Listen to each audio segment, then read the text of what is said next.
atau bahasa, al-munasabah berasal dari masdar an-nasabu yang berarti berdekatan, mirip, dan menyerupai. Dari kata nasab itulah dibentuk menjadi al-munasabah dalam arti al-muqarabah yang berarti kedekatan satu sama lain. Kata qoroba itu sendiri berarti dekat. Secara terminologis, yang dimaksud dengan munasabah adalah mencari kedekatan, hubungan dan kaitan antara satu ayat atau kelompok ayat dengan ayat, atau kelompok ayat yang berdekatan, baik dengan yang sebelumnya maupun yang sesudahnya. Adapun munasabah menurut para ahli dapat didefinisikan sebagai berikut.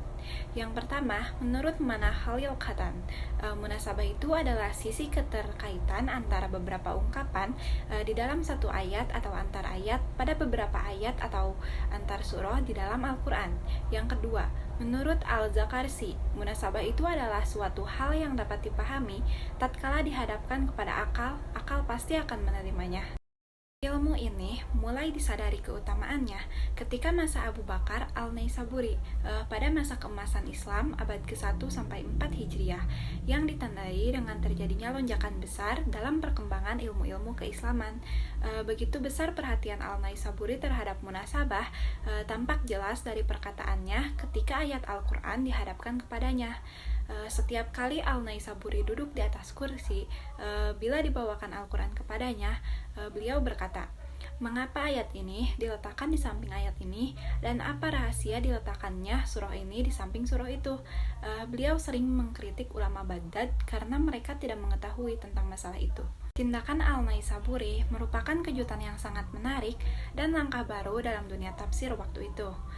Beliau mempunyai kemampuan yang istimewa untuk menyingkap persesuaian, baik antar ayat maupun antar surah, terlepas dari segi tepat tidaknya serta pro dan kontra atas apa yang dilakukan Al-Naisaburi. Atas dasar prestasi Al-Naisaburi dalam mempelopori ilmu munasabah, ia mendapat gelar sebagai Bapak Munasabah. Dalam perkembangannya, munasabah meningkat menjadi salah satu cabang dari ilmu-ilmu Al-Quran. Macam-macam munasabah. Munasabah itu dilihat dari segi materi, sifat, dan maudu'i.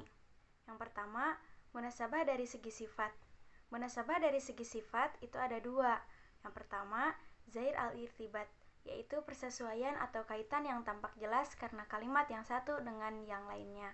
Erat sekali hubungannya, sehingga tidak bisa menjadi kalimat yang sempurna bila dipisahkan dengan kalimat lainnya, seolah-olah ayat tersebut merupakan satu kesatuan yang sama. Contohnya, ada dalam Quran surat Al-Fatihah ayat 6-7 yang artinya, "Tunjukilah kami jalan yang lurus, yaitu jalan orang-orang yang telah Engkau beri nikmat kepada mereka, bukan jalan mereka yang dimurkai dan bukan pula jalan mereka yang sesat." Quran surat Al-Fatihah ayat 6-7 ini menunjukkan bahwa ayat 6 merupakan doa agar diberi petunjuk ke jalan yang lurus, dan dalam ayat 7 dijelaskan bahwa yang dimaksud jalan yang lurus itu adalah jalan orang-orang yang dimurkai dan bukan juga jalan orang-orang yang sesat. Yang kedua ada khofi al-irtibat, yaitu persesuaian atau kaitan yang samar antara ayat yang satu dengan ayat yang lain, sehingga tidak tampak adanya hubungan antara keduanya. Bahkan seolah-olah masing-masing ayat atau surah itu berdiri sendiri, baik karena ayat yang satu diatofkan kepada yang lain maupun karena yang satu bertentangan dengan yang lain. Contohnya ada dalam Quran surat Al-Ghasyiyah ayat 17-20 yang artinya, "Maka apakah mereka tidak memperhatikan unta bagaimana dia diciptakan, dan langit bagaimana ia ditinggalkan, dan gunung-gunung bagaimana ia ditegakkan, dan bumi bagaimana ia dihamparkan." Quran surat Al-Ghasyiyah ayat 17-20 ini menunjukkan bahwa dia diperhatikan secara seksama. Ayat tersebut terputus-putus, tidak terkait satu sama lain, padahal sebenarnya saling berkaitan. Penyebutan kata unta, langit, gunung, dan bumi pada ayat-ayat tersebut berkaitan erat dengan kebiasaan yang berlaku di kalangan lawan bicara yang tinggal di padang pasir, di mana kehidupan mereka sangat bergantung pada ternak unta. Nah, itu adalah munasabah dari segi sifat. Sekarang yang kedua, munasabah dari segi materi terbagi menjadi dua. Yang pertama, munasabah antar ayat dalam Al-Quran, yaitu hubungan atau persesuaian antara ayat yang satu dengan yang lain. Munasabah antar ayat Al-Quran ini terbagi menjadi 4 bagian. Yang pertama, tanzir atau penyetaraan, yakni munasabah ayat antara dua hal yang sama. Contohnya dalam Quran surat Al-Anfal ayat 4-5. Ayat 4 menerangkan bahwa orang-orang yang benar-benar beriman seperti orang-orang yang mendirikan sholat secara konsisten dan menunaikan zakat akan mendapatkan derajat di sisi Allah, ampunan dan rezeki. Kemudian dalam ayat 5 menjelaskan bahwa hal tersebut sama atau sebanding dengan orang-orang yang keluar dari rumahnya untuk berjuang di jalan Allah. Yang kedua, muladhah atau kontradiksi, yakni munasabah yang terjadi antara ayat atau bagian ayat yang masing-masing mencerminkan pertentangan. Contohnya dalam Quran surat Al-Baqarah ayat 5-6. Ayat 5 menjelaskan tentang orang-orang yang bertakwa akan mendapatkan petunjuk dan akan beruntung. Kemudian dalam ayat 6 dijelaskan bahwa orang-orang kafir tidak akan beriman, baik diberi peringatan atau tidak. Yang ketiga ada istitrod atau penjelasan lebih lanjut, yakni munasabah yang mencerminkan adanya kaitan antara suatu persoalan dengan persoalan lain. Contohnya ada dalam Quran surat Al-A'raf ayat 26. Ayat ini merupakan penjelasan lebih lanjut atau istitrod dari ayat sebelumnya. Dalam ayat 26 ini dijelaskan 3 fungsi pakaian, yaitu untuk menutup aurat, menutup perhiasan, dan untuk ketakwaan. Yang keempat ada takhallus atau melepaskan kata satu ke kata lain, yakni munasabah dalam bentuk perpindahan dari satu pembicaraan ke pembicaraan lain yang bermaksud untuk membangkitkan semangat dan perasaan pembaca atau pendengar yang dipisahkan oleh lafal haza. Contohnya dalam Quran surat Asy-Syu'ara ayat 75-83. Ayat 75-76 menjelaskan tentang kisah Nabi Ibrahim, bahwa patung-patung yang disembah oleh bapak dan kaumnya adalah musuh Nabi Ibrahim. Kemudian bagian akhir ayat 77-83 beralih ke pembicaraan lain, tetapi masih berkaitan dengan pembicaraan sebelumnya. Nah, itu adalah munasabah antar ayat dalam Al-Quran. Sekarang yang kedua, munasabah antar surah dalam Al-Quran, yaitu persesuaian atau korelasi antara surah yang satu dengan surah lain. Munasabah antar surah dalam Al-Quran terbagi menjadi 5 bagian. Yang pertama, munasabah antar surah dalam Al-Quran biasanya terjadi antara nama suatu surah dengan nama surah sesudahnya atau dengan nama surah sebelumnya. Terdapat hubungan makna. Yang kedua, munasabah antara kandungan surah secara global dengan kandungan surah berikutnya, yaitu materi surah yang satu sangat berkaitan dengan materi surah yang lain. Yang ketiga, munasabah antar awal surah dengan akhir surah. Dalam hal ini, kandungan suatu surah berkaitan dengan apa yang disebutkan di akhir surah tersebut.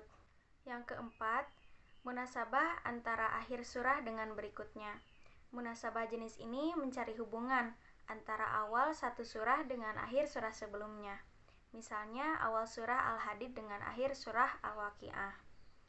Yang kelima, munasabah awal surah yang terdiri dari huruf-huruf terpisah dengan huruf-huruf dalam surat yang sama. Dalam hubungan ini, As-Suyuti mengemukakan bahwa surat-surah yang diawali dengan huruf-huruf terpisah menandakan bahwa surah tersebut didominasi oleh huruf-huruf pembukanya itu. Nah, sekarang munasabah dari segi maudu'i. Munasabah maudu'i adalah menghubungkan antara beberapa ayat yang berbicara tentang topik yang sama, yang dapat dijadikan sebagai akar dari tafsir maudu'i. As-Suyuti menjelaskan, ada beberapa langkah yang perlu diperhatikan untuk menemukan munasabah ini. Yang pertama, memperhatikan kandungan yang dibahas dalam kalimat, ayat, dan surat Al-Quran. Kemudian yang kedua, memperhatikan uraian dan tujuan yang dibahas dalam kalimat, ayat, dan surat Al-Quran. Kemudian yang ketiga, memperhatikan kalimat, ayat, dan surat lain yang berhubungan baik segi kandungannya maupun dari aspek bahasanya. Kemudian yang keempat, memperhatikan urutan kalimat, ayat, dan surat yang tertulis dalam Al-Quran. Ilmu munasabah juga memiliki fungsi. Yang pertama, untuk menemukan arti yang tersirat dalam susunan dan urutan kalimat-kalimat, ayat-ayat, dan surat-surat dalam Al-Quran. Kemudian yang kedua, untuk menjadikan bagian-bagian dalam Al-Quran yang saling berhubungan, sehingga tampak menjadi satu rangkaian yang utuh. Kemudian yang ketiga, untuk memahami satu ayat melalui ayat berikutnya. Urgensi dan kegunaan mempelajari munasabah. Menurut As-Suyuti, ilmu munasabah adalah ilmu yang sangat penting dalam penafsiran Al-Quran. Ada 3 arti penting dalam munasabah sebagai salah satu metode dalam memahami dan menafsirkan Al-Quran. Yang pertama, dari sisi balaghah, korelasi antara ayat dengan ayat menjadikan ayat-ayat Al-Quran utuh dan indah.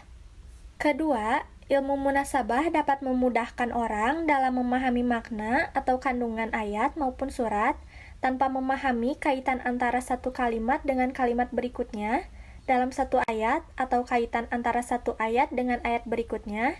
Bisa saja seseorang yang membaca Al-Quran tidak dapat menangkap keutuhan makna. Yang ketiga, ilmu munasabah sangat membantu seorang mufasir dalam menafsirkan ayat-ayat Al-Quran, sehingga dapat menjelaskan keutuhan makna ayat atau kelompok ayat. Juga dapat menjelaskan keserasian antara kalimat dengan kalimat dan ayat dengan ayat, bahkan surat dengan surat. Dari materi yang telah disampaikan, dapat disimpulkan bahwa munasabah adalah ilmu-ilmu atau pengetahuan yang membahas tentang hubungan Al-Quran dari berbagai sisinya. Cara mengetahui munasabah ada 4 cara. Yang pertama, memperhatikan kandungan yang dibahas dalam kalimat, ayat, dan surat Al-Quran. Yang kedua, memperhatikan uraian dan tujuan yang dibahas dalam kalimat, ayat, dan surat Al-Quran. Yang ketiga, memperhatikan kalimat, ayat, dan surat lain yang berhubungan, baik segi kandungannya maupun dari aspek bahasanya. Yang keempat, memperhatikan urutan kalimat, ayat, dan surat yang tertulis dalam Al-Quran. Macam-macam munasabah terdiri dari 7 macam.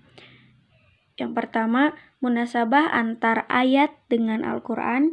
Yang kedua, munasabah antar surah dengan Al-Quran.